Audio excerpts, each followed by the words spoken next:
In a world where we seem to have everything at our fingertips, why are we statistically unhappier than ever? Why do we all seem so fucked? One word: dopamine. Those quick hits of pleasure, social media, junk food, gaming. They feel like they're helping, don't they? Like they're giving you energy. But what if the very thing you crave is bringing you down? Let me explain. Pain and pleasure are measured by the same part of your brain. What's more, they act like a set of scales. When you add weight to one side, the other becomes unbalanced. And your brain doesn't like that. It always aims for balance to be restored, what scientists refer to as a state of homeostasis. But it doesn't stop there. Not only will your brain create pain to balance the pleasure, but over time, it makes pain the default. But don't worry, we're going to talk through clear and easy steps to counteract this imbalance of dopamine. But I need you to concentrate now, so grab a notebook. Here's how it plays out in real life. Understanding why we feel drained and demotivated. Think about the last time you felt completely exhausted, even though you hadn't done anything physically tiring. You weren't running a marathon, you weren't lifting heavy weights, you were just scrolling your phone, watching Netflix, playing games, and yet you still felt drained. That's because dopamine isn't just a pleasure chemical, it's also deeply connected to motivation and energy. When we flood our brains with artificial dopamine spikes, from junk food, endless TikTok scrolling, or gaming binges, we trick our brains into thinking we're achieving something. The problem?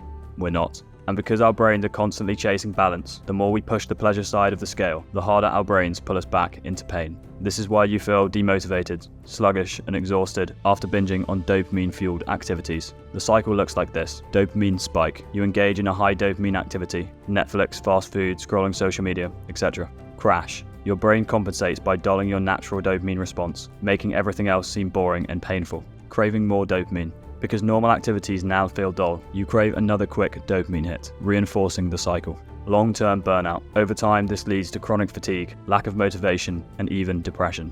But what happens when we stop? What does a dopamine detox actually do? Dopamine detoxing isn't about completely removing dopamine from your life. That's impossible. Instead, it's about resetting your brain's sensitivity to dopamine so that normal activities, reading, working, exercising, become enjoyable again. Here's what happens when you detox. At first, it sucks. Everything feels boring, you feel restless, and your brain is screaming at you to go back to scrolling, gaming, or eating junk food. Then, something shifts.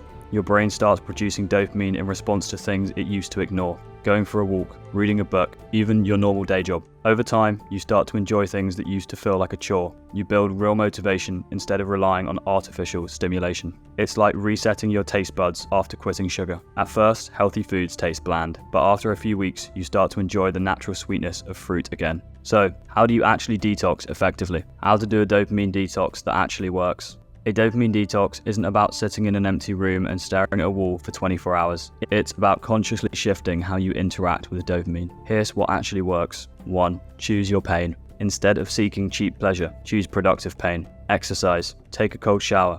Learn something difficult. These activities create long-term fulfillment instead of short-term regret. 2. Restrict highly addictive activities. This doesn't mean you can never watch Netflix or play games. It means setting clear boundaries. For example, no social media in the morning. Only watching TV with friends, not alone. Keeping your phone out of your bedroom. 3. Move your body. Exercise is a natural dopamine booster. It rewires your brain to crave movement instead of cheap dopamine hits. Even a 10-minute walk can shift your mood and motivation. 4. Do hard work first. Your brain rewards effort. Start your day with something difficult, studying, writing, working out. Once you've accomplished something hard, the rest of your day feels easier, and you're less likely to crave distractions. 5. Let dopamine work for you. The goal isn't to eliminate dopamine, it's to retrain your brain to get dopamine from the right places. When you do hard things, your brain releases dopamine as a reward. The more you practice this, the more you naturally want to do difficult but rewarding activities. Now, I hope you've been taking notes like I told you. Dopamine detoxing isn't a punishment, it's a cheat code to unfuck your life. So, what are you going to do today? Scroll mindlessly or start taking back control?